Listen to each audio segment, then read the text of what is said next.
bueno, pero después cuando enfocan más en la persona, comenzamos a ver quiénes somos en verdad.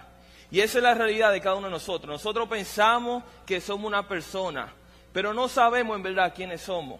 A veces sí sabemos quiénes somos, pero no queremos aceptarlo. A veces no sabemos quiénes somos, pero nos pasamos la vida entera tratando de averiguarlo.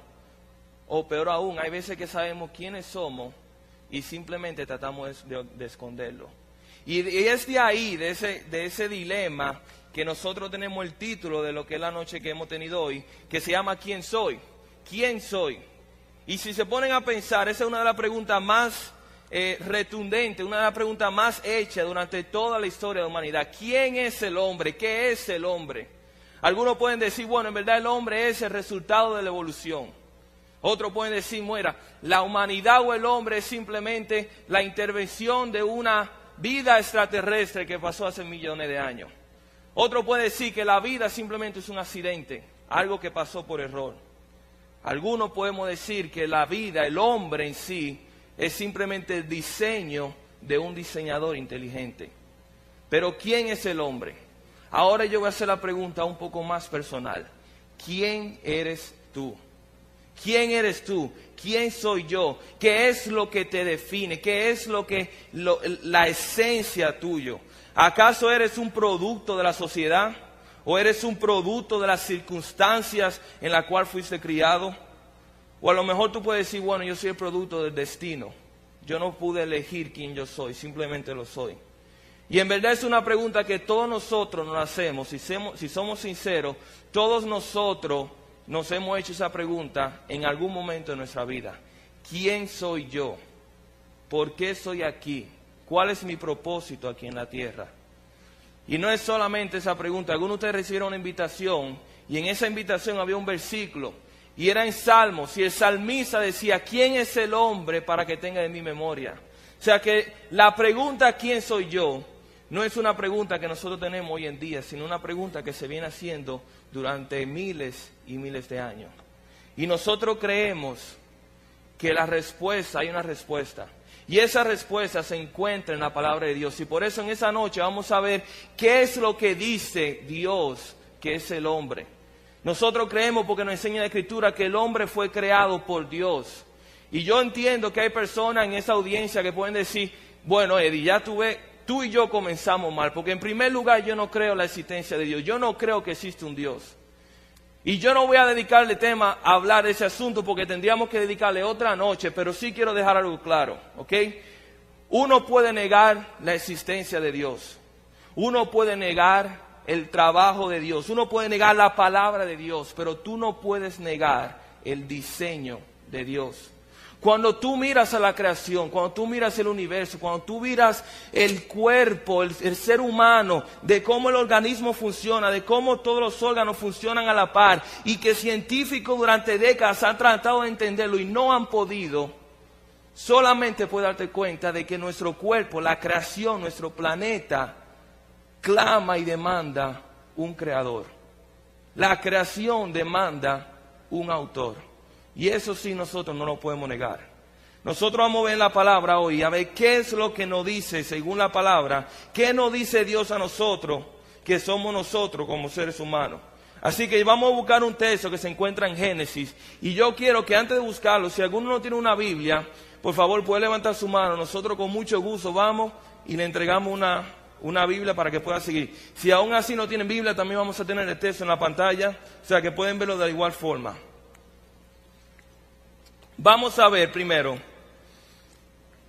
para entender quiénes somos nosotros, lo primero que debemos entender es nuestro origen. ¿De dónde viene el hombre? ¿De dónde fue que fue creado el hombre? Y esa respuesta se encuentra en la Biblia, en el primer libro de la Biblia. Ese es el libro de Génesis.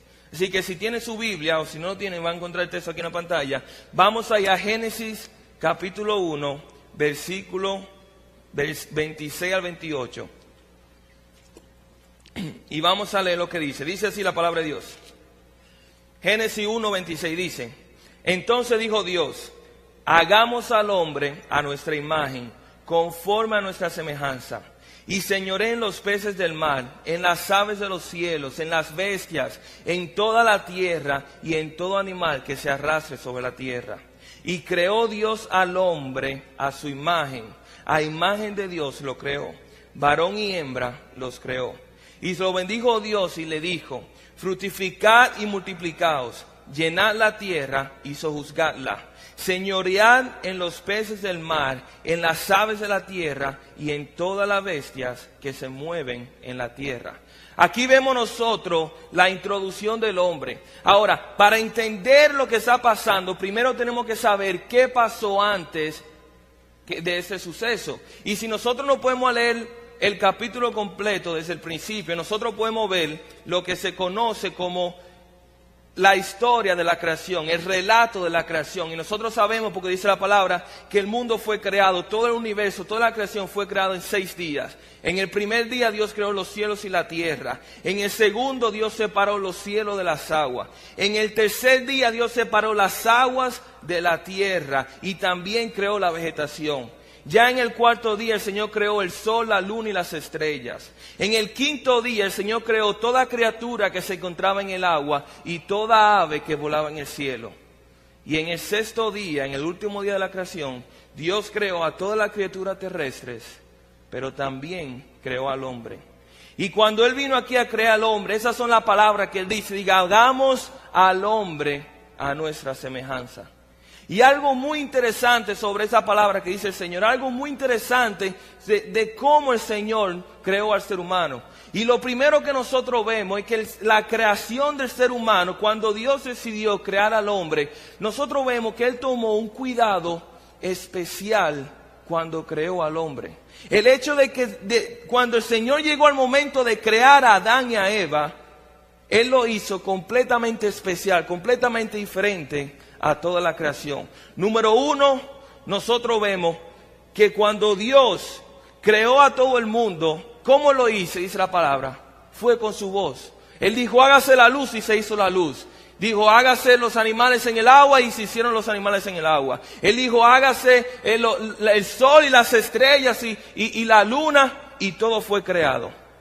Pero cuando venimos al hombre, dice la palabra que Él hizo al hombre del polvo. En ningún momento nosotros vemos que Él dijo, hágase al hombre, sino que Él tomó un cuidado especial en la creación. Y no solamente eso, sino que Él sopló aliento de vida. Miren cómo dice en Génesis capítulo 2, versículo 7, es en la otra página, dice así: entonces Jehová Dios formó al hombre del polvo de la tierra y sopló en su nariz aliento de vida, y fue el hombre un ser viviente. O sea que Jehová tomó al hombre, lo formó del polvo, y después que lo formó del polvo, dice la Biblia que Él sopló aliento de vida. ¿Qué quiere decir eso? Que Él sopló aliento de vida. Significa que la esencia de Dios, o sea, el espíritu, la vida de Dios, Él la transmitió al hombre, dándole hacia el hombre un alma. Ningún ser creado tiene alma, con la excepción del ser humano. Y es por eso que nosotros como seres humanos tenemos la capacidad y la habilidad de venir y tener una relación con Dios, porque Él sopló en nosotros aliento de vida. Pero nosotros vemos que fue algo especial en nuestra creación. Muchas veces cuando yo era chiquito, yo nunca supe mucho de carro. Los amigos míos siempre sabían de carro y decían, mira que mi carro es el favorito mío, que a mí me gusta el Ferrari, me gusta el GT. Y yo nada más decía, a mí me gusta el Mitsubishi Lancer, porque ese era el que había en mi casa. Y ese era el que yo conocía. Pero sí había un carro que yo conocía, que era el Jaguar. Yo no sé si es cierto, o porque muchachos, al fin, eso fue lo que me dijeron. Pero lo interesante del Jaguar, o lo que lo hacía especial a ese carro, era que era ensamblado a mano, era construido a mano. Mientras el Mitsubishi Lancer de mi casa lo hizo un robot en Japón, este fue armado con un hombre, con delicadeza. Y ya de por sí nosotros entendemos de que ese cuidado merece un trato especial. Y de la misma forma, cuando llegó a la creación y llegó al hombre, el Señor hizo un trato especial, una creación especial con nosotros.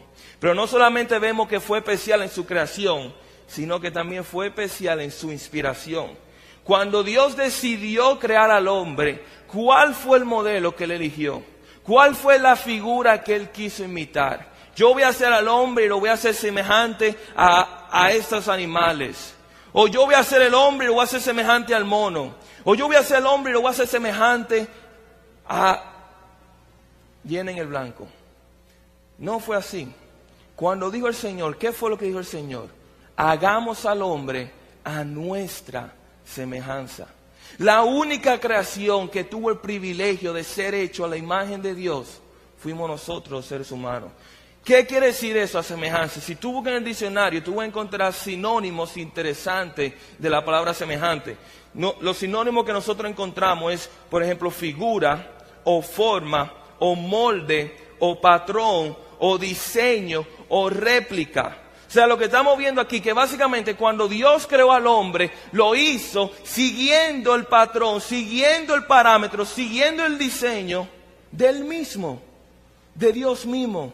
Dios hizo al hombre a su semejanza y por eso el hombre es completamente especial a toda la creación. Cuando nosotros estudiamos las Escrituras, nosotros nos damos cuenta que el hombre se diferencia en tres cosas a toda la creación. Número uno, el Señor nos da a nosotros inteligencia.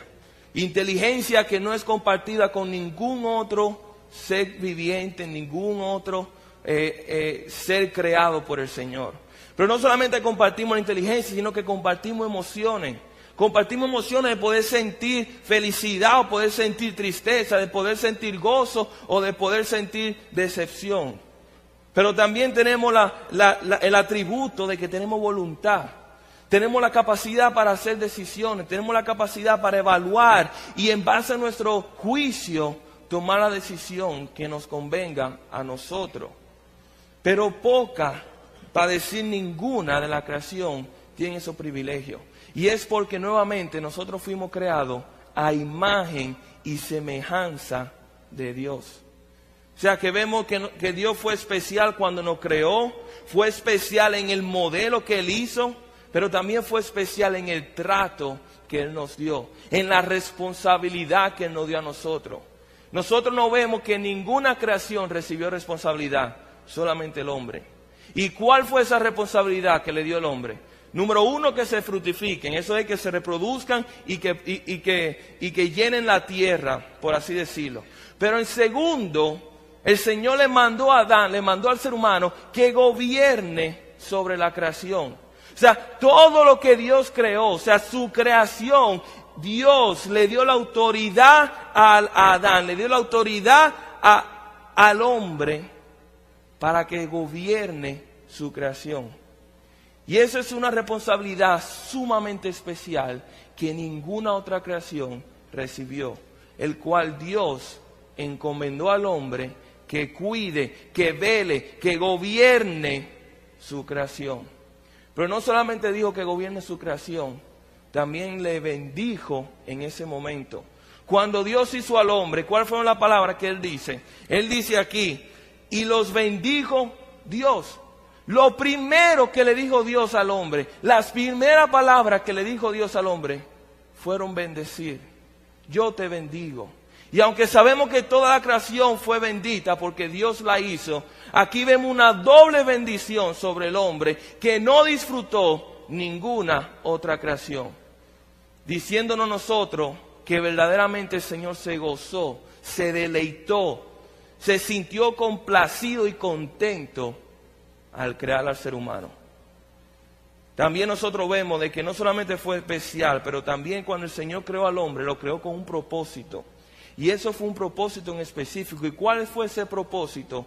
Para que el hombre tenga comunión con Dios. El propósito por el cual el hombre fue creado no fue solamente para que gobierne la tierra, no fue para que reproduzca, aunque esos son propósitos secundarios. La razón principal por la cual Dios creó al hombre era para que el hombre pueda tener una comunión, pueda tener una intimidad con Dios. Dios quiso tener una relación con el hombre. Y nosotros vemos evidente en el jardín del Edén, donde dice la palabra que Dios se paseaba libremente, disfrutaba libremente de la comunión que él tenía con el hombre. Lo que nos da a entender a nosotros, número uno, que el hombre no fue un accidente tampoco. La creación del hombre no fue un accidente, porque el hecho de que fuera un accidente implica que hubo un error. Si tú tienes un accidente es porque algo pasó que no estaba previsto. Pero Dios es un Dios perfecto y no comete errores. Dios al crear al hombre no lo creó por error, lo creó con un propósito. Y ese propósito no escapa de su plan. Ni tú ni yo, si hoy tenemos vida, fue porque el Señor así lo quiso. Dios no comete errores con nosotros. Si tú y yo tenemos vida es porque Dios es aquel que da y quita la vida. Y de por ende, Él nos hizo a nosotros con ese propósito. Ya nosotros vemos el origen, la creación del hombre, vemos la especialidad, vemos el cuidado que tomó el Señor. Pero no solamente eso, sino vemos el propósito específico para que nosotros tengamos esa comunión, para que tengamos esa relación cercana con el Señor. Una relación perfecta. Y ojalá yo pudiera detenerme aquí y decir, hermano, eso fue todo, muchas gracias, sigamos con nuestra vida. Pero ahí no fue donde termina la historia. La historia sigue en los siguientes capítulos y ahora nosotros vemos cómo el hombre es presentado a otro personaje y ese es el personaje de Satanás. ¿Y quién es el personaje de Satanás? Nosotros sabemos que por la Escritura ese personaje de Satanás es aquel que fue un ángel en algún momento y su orgullo y deseo de ser como Dios le costó a él su posición, el cual fue derrotado, y fue enviado a vivir aquí en la tierra y simplemente ser el padre del mal y padre de toda mentira. Pero miren lo interesante que dice aquí. Vayan conmigo a Génesis capítulo 3. Génesis capítulo 3 y versículo 1. Y vamos a ver la primera vez que aparece aquí en escena el personaje de Satanás, el personaje del diablo. Dice así. En Génesis capítulo 1, del versículo 1 al 5, dice: pero la serpiente era astuta, más que todos los animales del campo que Jehová Dios había hecho. La cual dijo a la mujer: con que Dios os has dicho, no comáis de todo árbol del huerto. Y la mujer respondió a la serpiente: del fruto de los árboles del huerto podemos comer, pero del fruto del árbol que está en el medio del huerto, dijo Dios, no comeréis de él, ni le tocaréis, para que no muráis. Entonces la serpiente dijo a la mujer: no moriréis, sino que sabe Dios que el día que comáis de él, serán abiertos vuestros ojos y seréis como Dios, sabiendo el bien y el mal. ¿Qué está pasando aquí? Nuevamente, Dios creó al hombre, creó su creación en 6 días, el 7º día descansó. La Biblia no nos dice cuánto tiempo pasó entre el capítulo 1 y capítulo 2, pero nosotros sabemos aquí que en algún momento de la creación, en algún momento del principio, viene el personaje de Satanás y entonces comienza a tener un papel en ese pasaje. Y lo primero que le dice, con que Dios te dijo que no tome de aquel árbol. ¿Cómo así? Si nosotros vemos el capítulo 2, nosotros nos damos cuenta que el Señor creó árboles y le dijo a Adán y Eva: mire, ustedes pueden tomar todos los árboles que se encuentran aquí. De todos los árboles que ustedes ven, ustedes pueden comer y ustedes pueden hacer fruto. De lo que ustedes quieran pueden hacer con esos árboles. Pero hay un árbol, el árbol del bien y del mal, que ese no lo pueden comer. Ese está prohibido, porque el día que lo comiereis, morirán. Esa fue la advertencia. Pero viene entonces Satanás y toma esa advertencia y comienza a manipularla. Nosotros sabemos, porque dice la Escritura, que Satanás es el padre de toda mentira. Él es un mentiroso, su esencia es la mentira. De hecho, lo dice aquí en la palabra, en Juan capítulo 8, versículo 44, dice aquí: sois de vuestro padre el diablo, y queréis hacer los deseos de vuestro padre. Él fue un homicida desde el principio y no se ha mantenido en la verdad, porque no hay verdad en él. Cuando habla mentira, habla de su propia naturaleza, porque es mentiroso y padre de la mentira. Entonces nosotros vemos aquí que verdaderamente Satanás, es el padre de toda mentira. Y cuando él habla mentira, él no está copiando a nadie, él no está imitando a nadie, él no está haciendo algo que él aprendió. La mentira es la esencia de Satanás. Él es el mentiroso, él es el padre de toda mentira, él es el que genera la mentira aquí en el mundo. Y esa estrategia de la mentira fue la misma que él usó con Eva. Y él le dijo 2 mentiras sumamente grandes. Primeramente, el Señor le dijo que no tomes de ese árbol, porque si tú comes de ese árbol, morirás. Sin embargo, ¿qué fue lo que le dijo Satanás? Tú no vas a morir. Eso es mentira. Y vemos cómo Satanás manipuló la palabra de Dios y mintió diciendo que lo que iba a pasar, lo que dijo Dios, en verdad Dios estaba hablando mentira. Eso no es como Él lo dijo. Y es por eso que Satanás es el padre de la mentira. Déjame decirle que la misma estrategia que usó con Adán y Eva es la misma estrategia que ha usado toda la historia de la humanidad. Y es la misma estrategia que sigue usando hoy en día. Cuando dice la palabra de Dios y nosotros estudiamos y nos enseña a nosotros de que la homosexualidad es pecado, ¿qué es lo que nos dice Satanás? ¿Qué es lo que nos dice el mundo? No, espérate.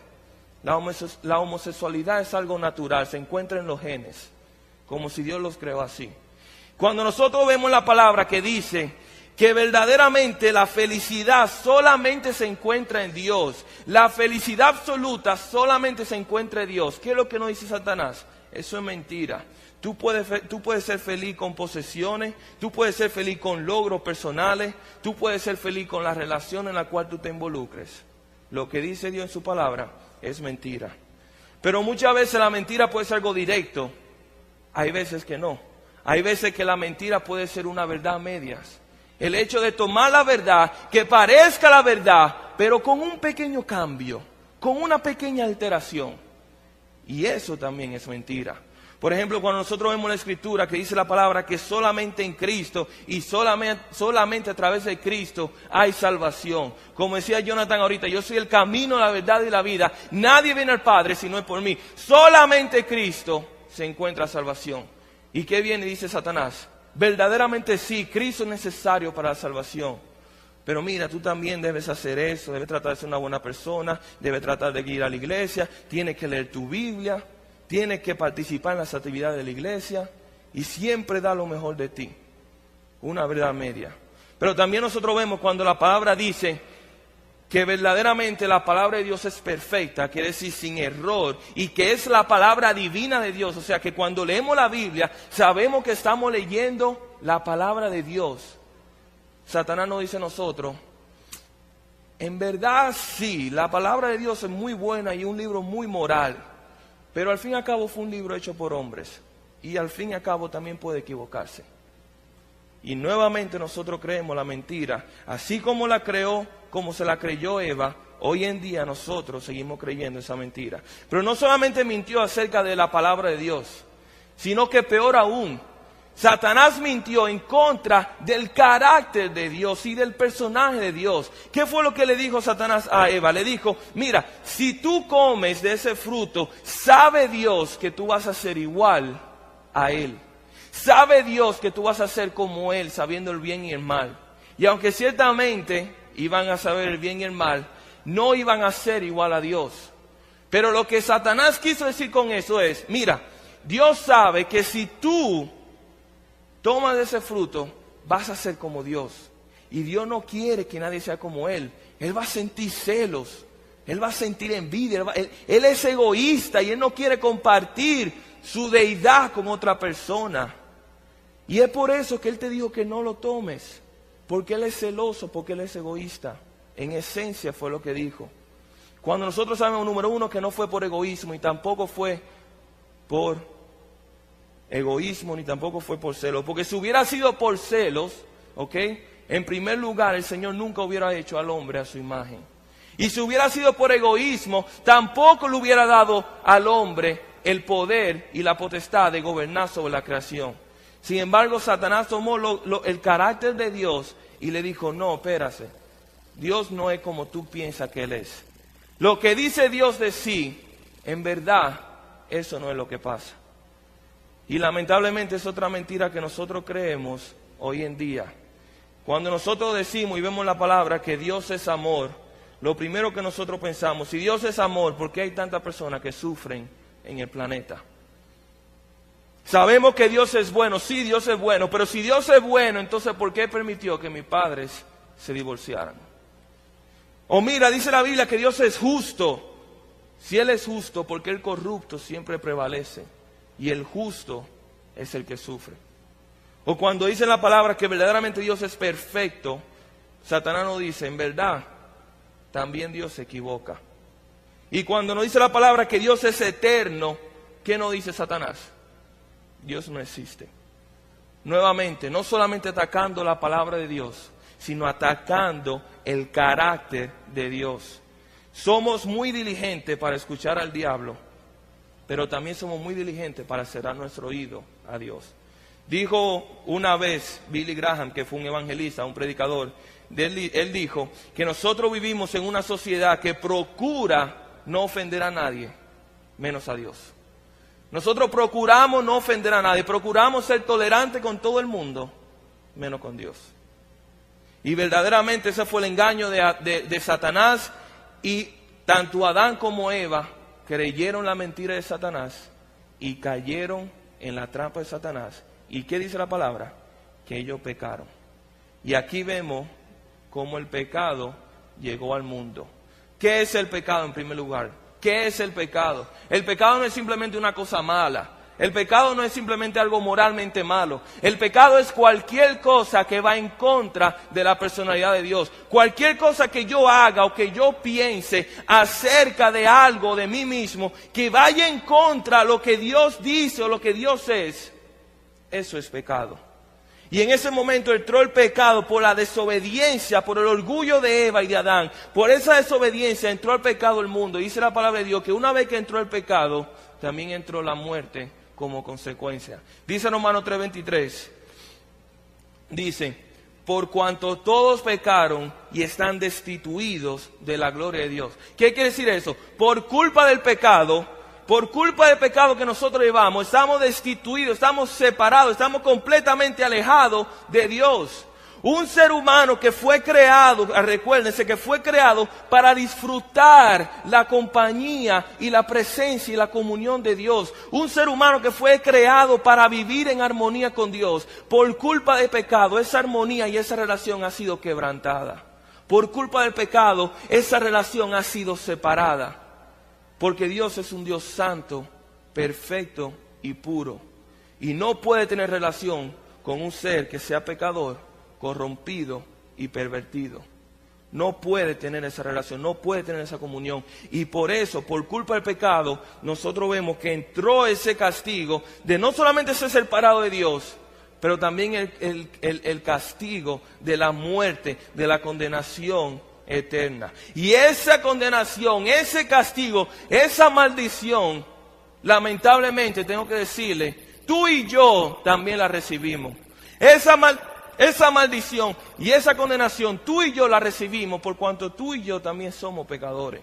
Dice la palabra en Romanos 5:12, dice: por tanto, como el pecado entró en el mundo por un hombre y por el pecado la muerte, así la muerte pasó a todos los hombres por cuanto todos pecaron.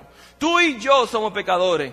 Tú no puedes decirme a mí que tú eres una persona perfecta, porque tú muy bien sabes los pecados que has cometido. Tú muy bien sabes las veces que has defraudado. Y un solo pecado es suficiente para denominarte como pecador.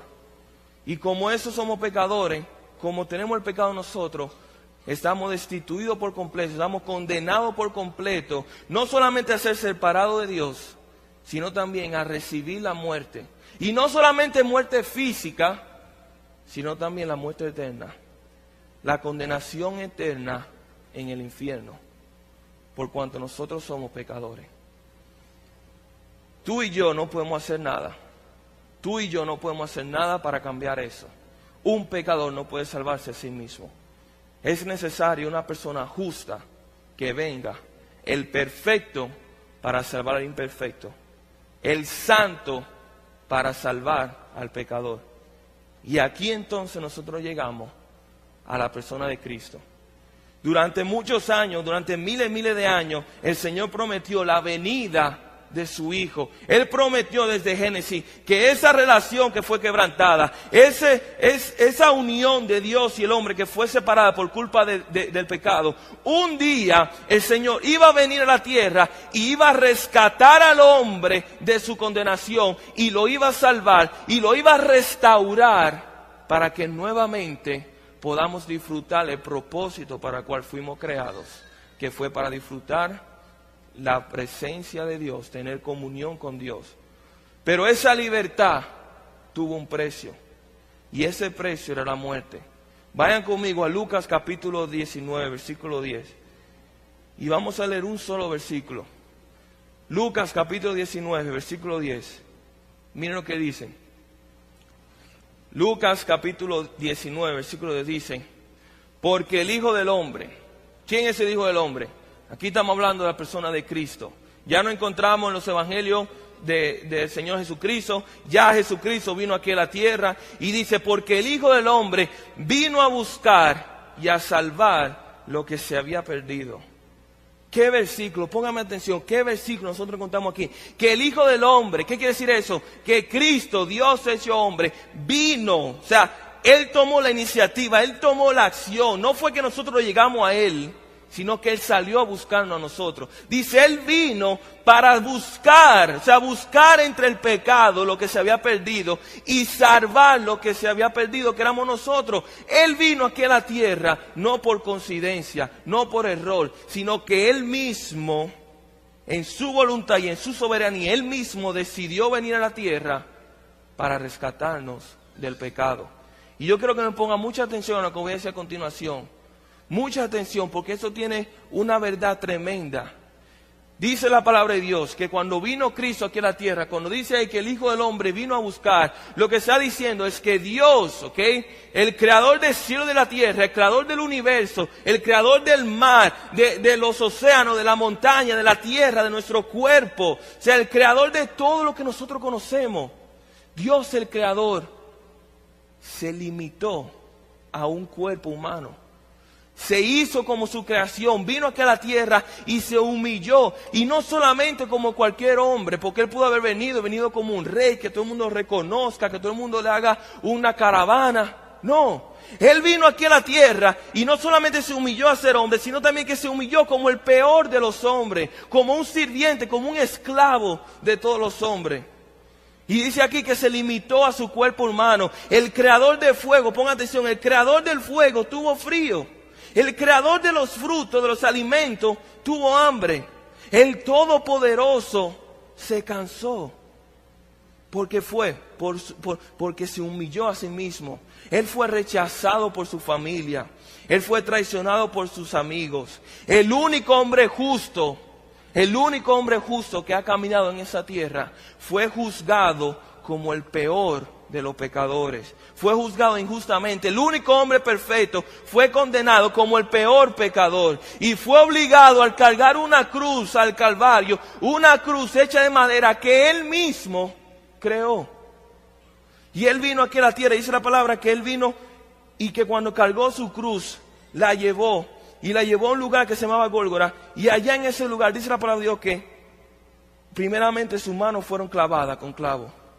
Sus manos fueron clavados, sus pies fueron clavados. Y yo te voy a hacer la pregunta: ¿quién fue que le dio la fuerza a ese hombre para martillar ese clavo?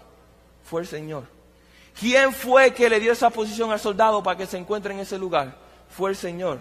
¿Quién fue que diseñó el sistema nervioso humano de manera que cada vez que el Señor recibía un martillazo, ese martillazo sentía el total y pleno dolor?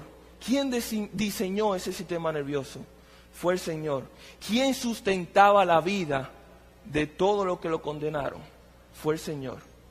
Pero Él no escatimó eso, no le puso atención a eso, sino que vino aquí a la tierra, fue crucificado, dice la palabra de Dios que le pusieron una corona de espinas, fue maltratado, fue torturado, dice la palabra de Dios que incluso que su barba que fue arrancada por completo, su rostro tú lo veías, y cuando tú veías el rostro de nuestro Señor, tú no podías decir que era un ser humano. Dice la palabra de Dios que su rostro fue completamente desfigurado por la golpiza y por todos los golpes que recibió. Y en esa condición humillada, lo levantaron en la cruz, en la peor muerte posible, porque no simplemente fue cualquier muerte, en la peor muerte posible de aquel entonces, la peor cadena de muerte que se podía dar a una persona, era la cadena de la cruz.